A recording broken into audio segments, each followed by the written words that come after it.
Hello.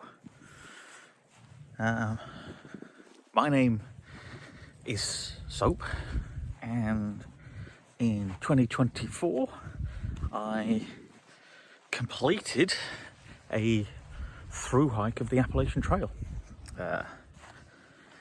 And I wanted to take some time to talk about how that feels and what that meant to me, and what I found about the trail itself, what I liked, what I didn't like, that kind of stuff. Sum up my feelings. That's what I wanted to do. But I'll admit, I found it pretty tough to formalize thoughts, to motivate myself to do this. Finishing trail was a real roller coaster for me. Super happy to have completed. Very proud of myself and everybody who finished it. But at the same point, there was a very big part of me that was unhappy. I've seen people finishing their through hikes on top of Katahdin. I've seen the joy that the people celebrate on the at the summit. I've seen the emotional breakdown of people just so happy, so overjoyed with what they've completed. And I didn't really feel a lot of that. I sort of faked a little bit that I was feeling a lot of that, because there were some people around who it was a big deal for. And I didn't want to make their feelings lesser. And so I kind of just stumbled back into my own thoughts, my own feelings. And I guess I wasn't truly honest with myself about how that had made me feel. So it took a while for me to figure out some of that.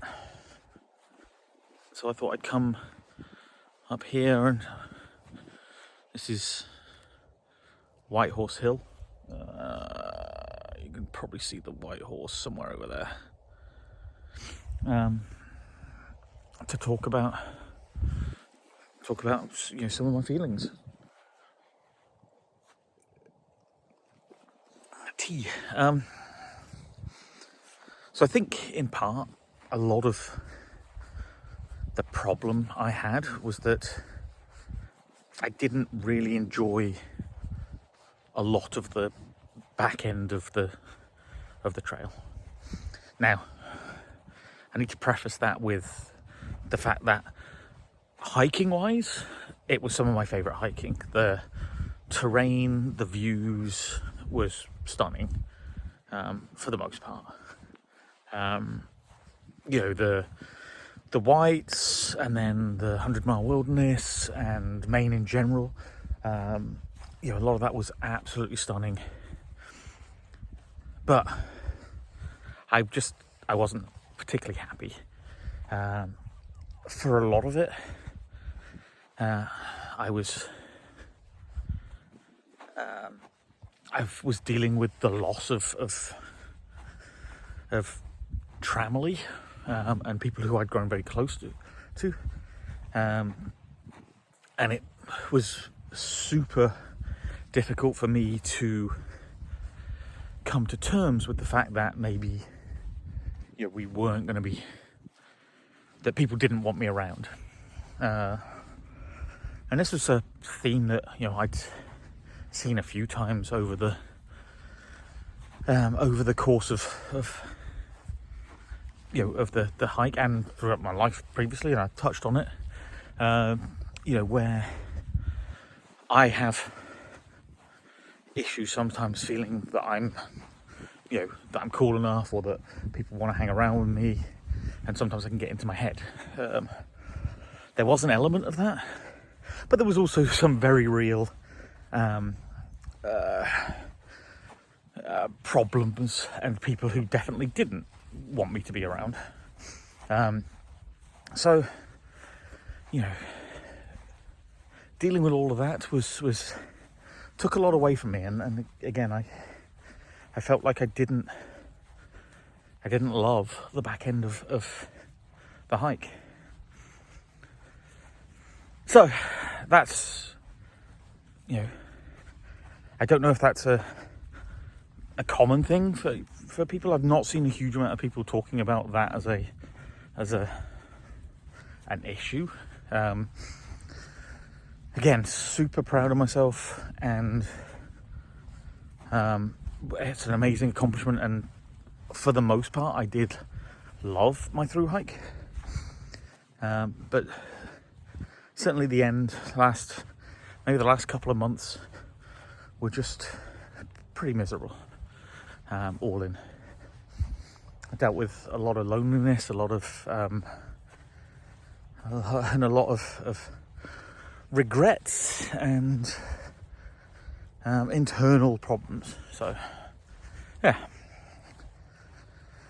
Now, that said, there were lots of parts that I really, really, really enjoyed, especially early on. So, that's something that I definitely need to remember. But it's also, one of the reasons that led me to making a decision, which was to head back and re-hike some of the trail, which, it's not necessarily the smartest thing I've ever done, but it seemed like a good idea at the time. So, first things first, I guess, how generally am I doing post-trail? So, I've touched on the fact that I wasn't happy for a lot of that end, and I certainly feel like I'm dealing with a little bit of post-trail depression. It's difficult to get motivated. It's difficult to be happy. I've got a lot of very good friends and family who are very supportive, and have, reached out to me to congratulate me on being back.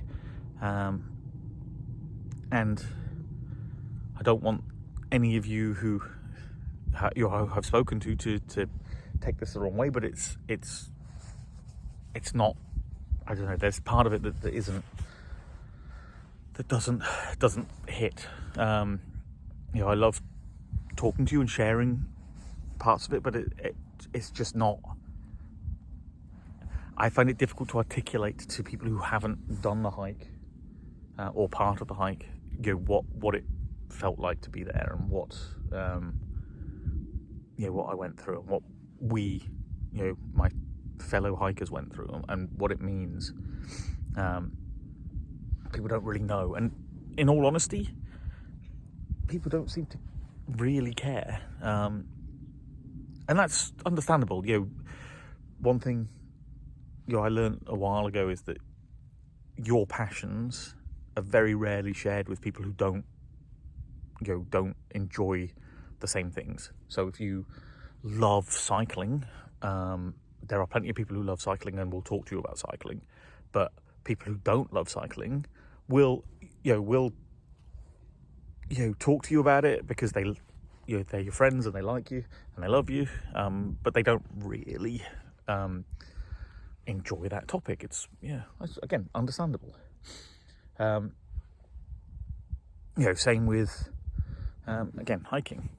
There are people who just can't fathom what it is that we that I did, and that's totally understandable. But it makes it tough because you want to talk to people about it. So sharing and talking to family members is a great way to like sink back in. But conversely, the problem with that is that also fills me with longing and a very real sense of loss, because I want to be back on trail, and I want to be back with those people that I hiked with. I miss my family. I miss the trail. It's also so dipping out of emotionally for a second, and touching on physically. So I was physically in great shape for the most part by the time I finished. Turns out I had a stress fracture in my foot, my right foot, and I think I moaned about it a couple of times in daily videos or whatever, but I can't really remember how, because I was trying not to think about it too much. I was trying to just push on through it. A big part of that was that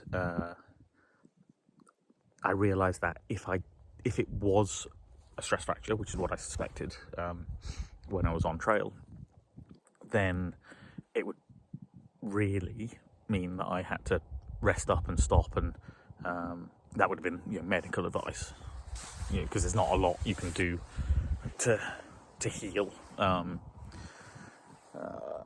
the foot. So it would have been probably getting off trail for a bit and resting and recuperating, which would almost certainly have meant that I would have fallen behind the family and people who I wanted to be hiking with. I don't think any of them would have been prepared to wait, and understandably so. That we probably would have been talking several weeks, and I don't. So my choice was to not say anything and to hope that I could just grit it out and go through, which I did. I hope that the 6 weeks recovery period that I'm being told now will not take as long, if I can bear to actually rest it this time. But yeah, so that I have this this metabolism, these energy levels from hiking all the time, and now that I'm off trail, I'm not able to burn the energy because I'm staying off my foot. I popped out for a little bit here, but but also that's the I'm not able to go running. I'm not able to like burn calories, and so I'm starting to put on weight again. Again, I'm not crazy at the moment, but it's looking back at my video from the start, it's definitely something that I need to I need to be aware of, and I do want to stay in shape, and I like the fact that I've lost a lot of weight. Speaking of losing weight, so the official amount of weight that I lost 65 pounds, or there or thereabouts. So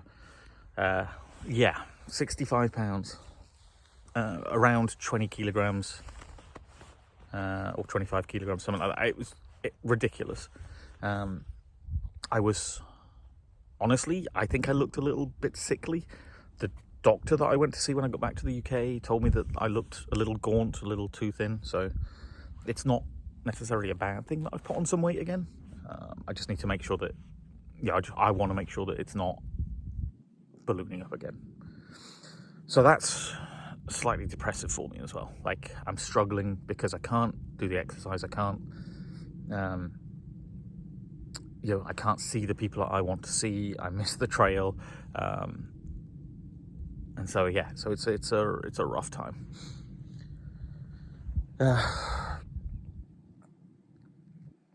And with that in mind, I made the decision whilst talking to Gadget about heading back. So I had a few people ask personal questions about me, and I realized that I never really covered a lot of that. I didn't expect anybody to ever watch my stupid little videos. So my name's Paul, or Soap, and I am a 48-year-old man, single, from the Oxford area in the UK. I worked for many years as a business analyst in an IT security company, and saved a relatively considerable amount of money. So that's how I was able to afford doing the trail at all, supporting myself through that, supporting flights back to the UK and that kind of stuff. I planned a lot. I budgeted very conservatively for doing this. I knew that it might take me 6 to 8 months. I knew that potentially I might want to do a lot of hotels, a lot of side quests and stuff like that. So I put aside a fair amount of money to do this. I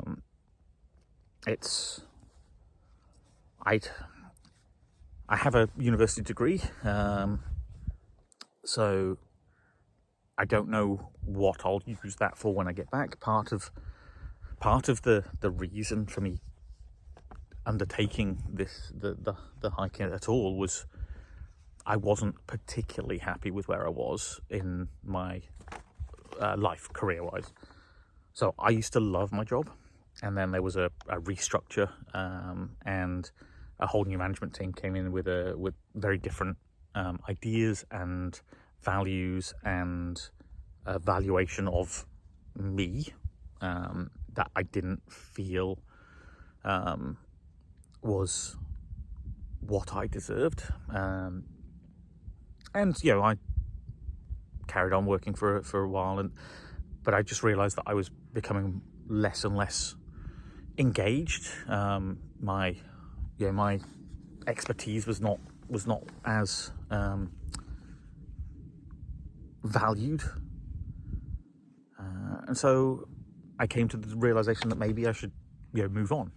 And in having that realization, I thought, what better time to try and do something that I've always wanted to do.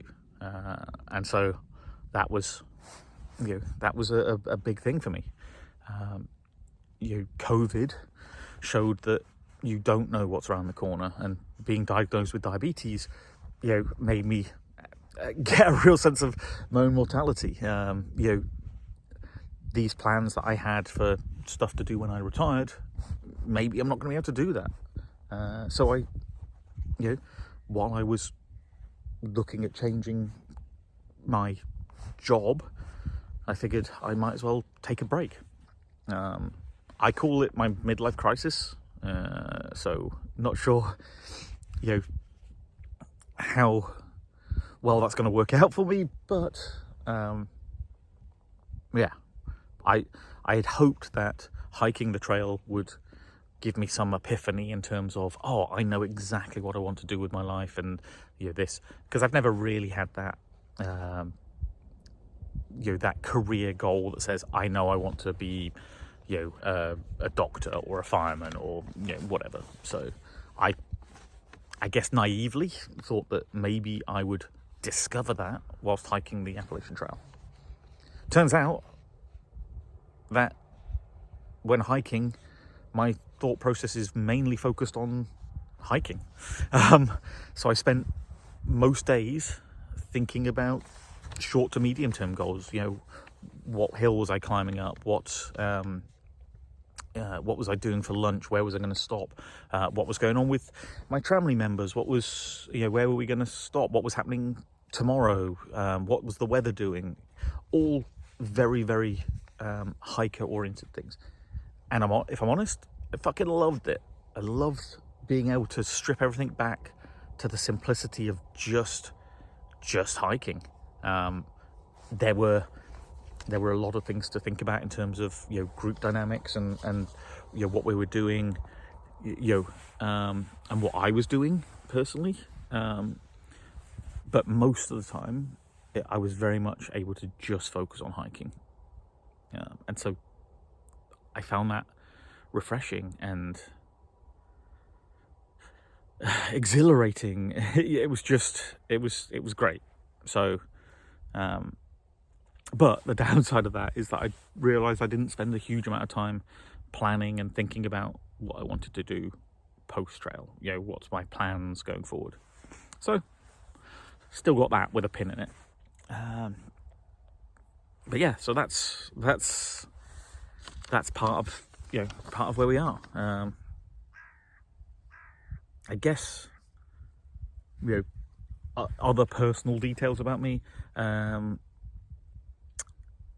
So hobbies wise, I'm a huge sport fan, mainly football or soccer for you Americans. So football, Oxford United are a major passion of mine. And for those of you who remember the trip to Washington DC, we saw that Oxford got promoted to the championship, and so been very much enjoying that experience of seeing Oxford play in the championship now that I'm back. Other sports, I love American football, so football for you Americans, and I'm a big New York Giants fan. I love baseball. I'm a New York Yankees fan. That's my one, I guess, glory supporting thing, although we've been garbage for many years. And I'm a little sad and grumpy because the Yankees lost in the World Series, so boo. But I'm sure I'll cope.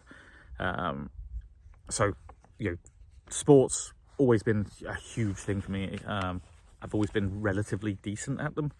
I guess good hand-eye coordination or whatever, but yeah.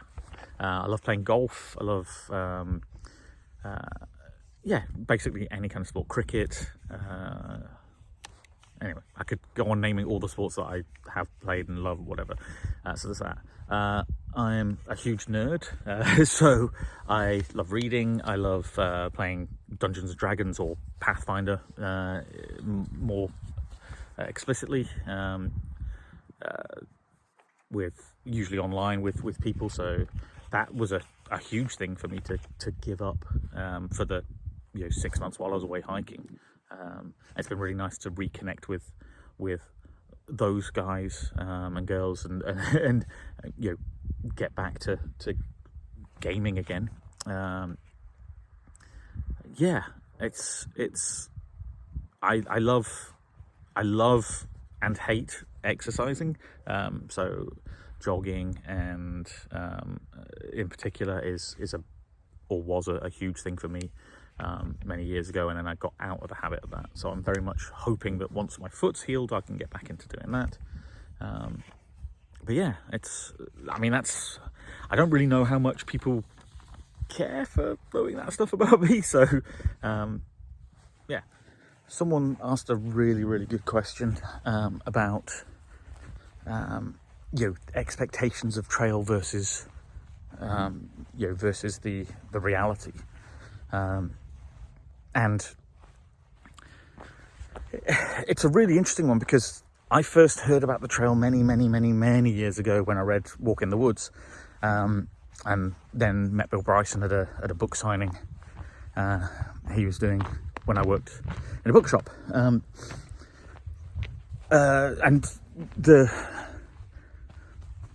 I guess the thing that really kind of hits me about what was different than what I was expecting.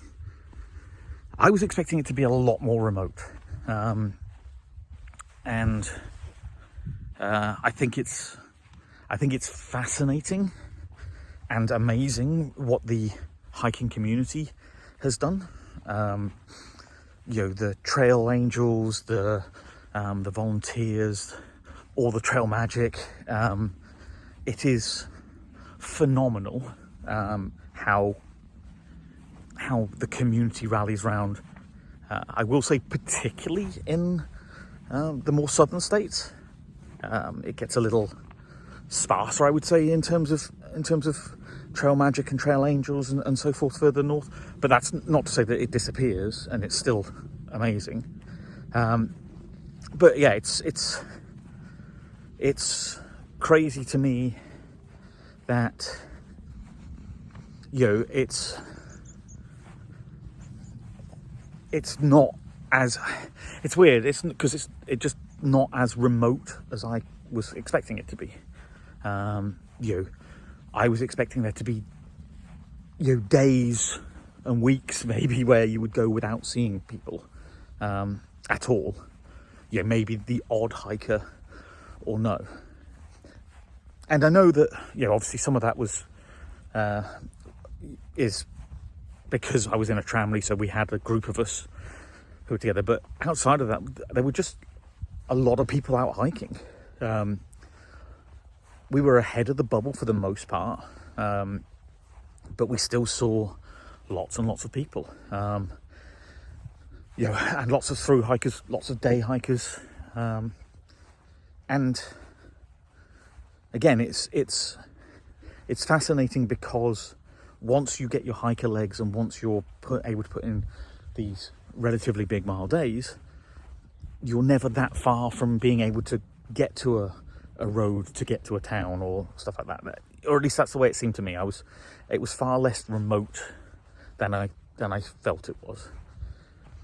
And nothing, I would say, is more kind of apparent with that than like the 100-mile wilderness. So the 100-mile wilderness has roads in it now. I guess maybe they were always there, but you can get resupplies, you can get out to go to a hostel, there are cars, there are families that, we passed a family coming the other way who were walking along in Crocs and flip-flops. And so the idea of bumping into that kind of group is fascinating. Like I say, it felt less remote than I was expecting it to. But the positive side of that is that it felt amazing to meet so many wonderful trail angels and trail maintainers and the trail community at large. So yeah, there's a bunch of questions and stuff about gear that I'll do in a separate video. So what's my favorite gear, what did I do about base weights, those kind of things. What did I start with, what did I drop, comparing what my original video, I guess, for that. So I'll do that, and I'm going to do a separate video on bounce boxes to try and make some sense of that nonsense. So there's plenty of videos to come. I just wanted to do this and kind of touch on I guess my emotional self post trail. Now, I have my bad days, I have some good days, and some of the stuff that hopefully you'll see in the next week or so, after I post this, will have helped. I don't know the time frames for any of this yet, but we'll see. But yeah, hopefully some of this makes sense. I don't know how much of it is just going to be me rambling and moaning. I'm trying to put together some constructive thoughts that can help people, or at the very least help me. One of the things that I definitely learned on trail was that talking like this to the camera or to friends was very, very helpful. Who'd have thought, right, that actually sharing your feelings and emotions and stuff would be a good thing. Wow. So yeah, I'll hopefully have this up and for you to watch soon. Until then, happy hiking.